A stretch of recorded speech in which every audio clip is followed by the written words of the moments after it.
Salam sejahtera bagi kita semua. Kita berjumpa kembali dalam Suara Pengembalaan Gereja Isa Al-Masih Jemaat Banyumanik. Hari ini kita akan merenungkan kebenaran firman Tuhan tentang menanti janji berkat dari Tuhan. Dan dalam renungan hari ini saya akan beri tema menanti janji berkat Tuhan. Bapak Ibu yang terkasih di dalam Tuhan, seringkali di dalam keluarga, dalam rumah tangga, kita merasa, oh ini belum ada berkat Tuhan, padahal kita sudah berdoa, kita sudah mengharap, bahkan ada yang berpuasa, kok tidak kunjung berkat Tuhan.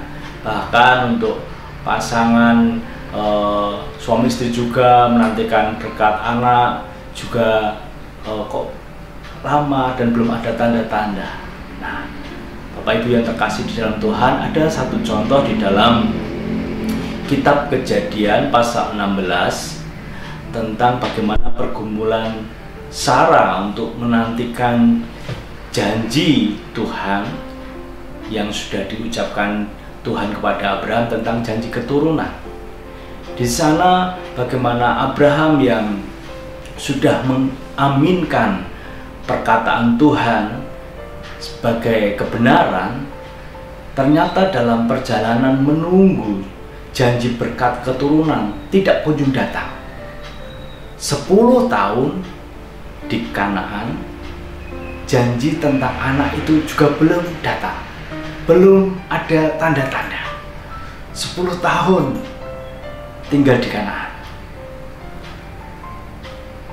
Bapak Ibu yang terkasih di dalam Tuhan, bagaimana bisa terus mengimani, meyakini bahwa janji Tuhan itu akan terlaksana, janji Tuhan itu akan digenapi Tuhan.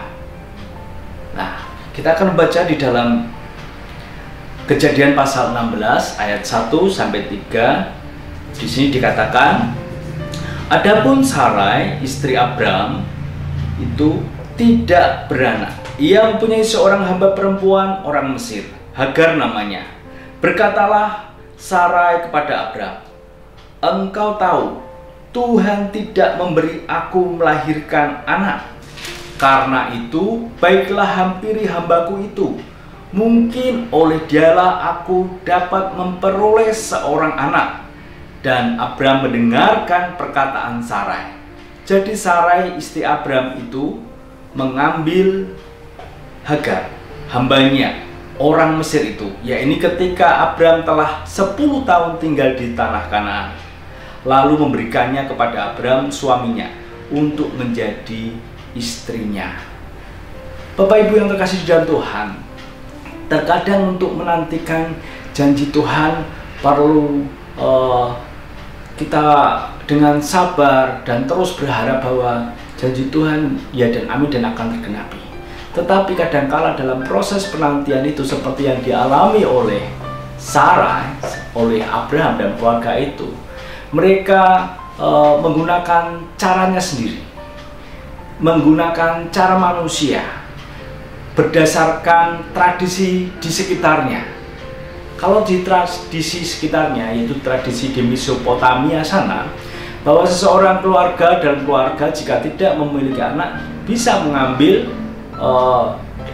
budaknya atau tenaga dalam rumah tangganya, yaitu para budak itu, untuk diambil supaya bisa menjadi istri dari suaminya dan anaknya nanti diangkat menjadi istri tuanya, menjadi anak tuanya.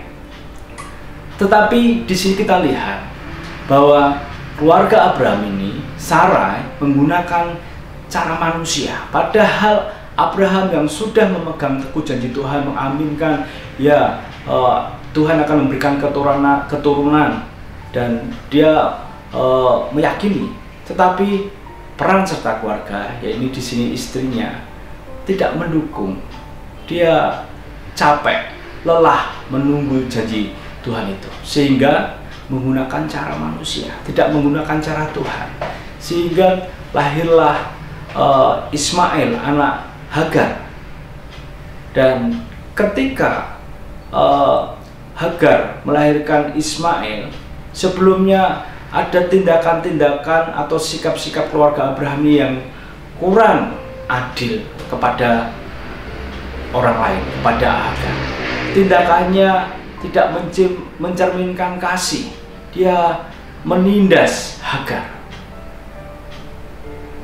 Bahkan Abraham mengizinkan supaya memang itu dalam kuasamu sehingga Hagar bisa ditindas dan sebagainya. Bapak Ibu yang terkasih di dalam Tuhan, bahwa apa yang dilakukan keluarga Abraham ini sudah tidak sesuai dengan kehendak Allah, melakukan dengan cara dan pikiran manusia, hikmat manusia, tidak berdasarkan hikmat dari Tuhan. Sehingga apa yang terjadi? Ada suasana penindasan dalam rumah tangganya. Dan menjadi pelajaran bagi kita semua dalam rumah tangga, jika ada pihak-pihak yang ditindas, ternyata Tuhan yang Maha Kuasa itu tidak suka. Dia melihat dan membela orang-orang yang tertindas.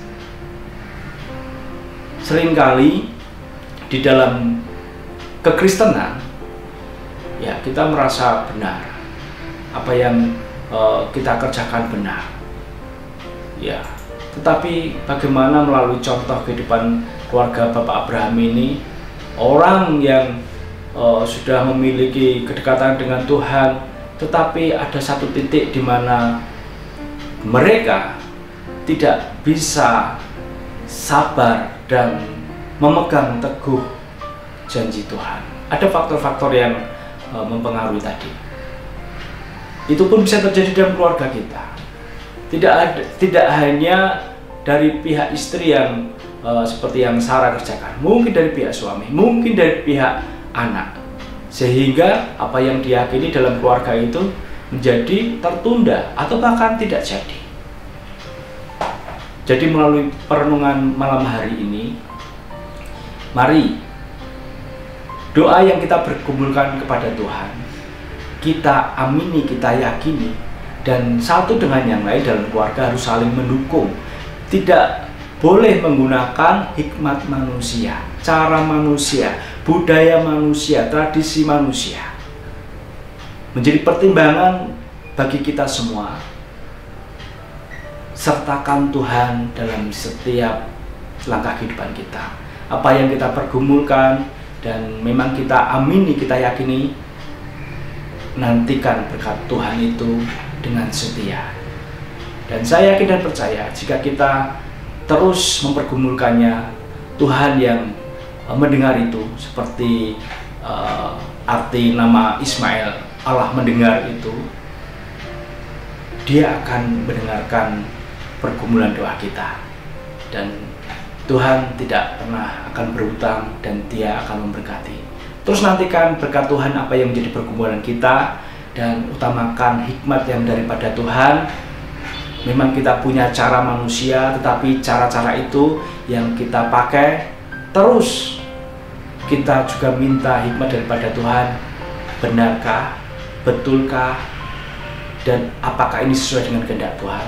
Dan kalau sesuai dengan kehendak Tuhan, tidak hanya membuat sesuatu baik, tetapi ada sejahtera. Mari Bapak Ibu Saudara yang terkasih dalam Tuhan, terus kita menantikan janji Tuhan yang ada di dalam keluarga kita masing-masing, sehingga ketika berkat itu dinyatakan, kita boleh bersukacita dan terus mengucap syukur. Amin.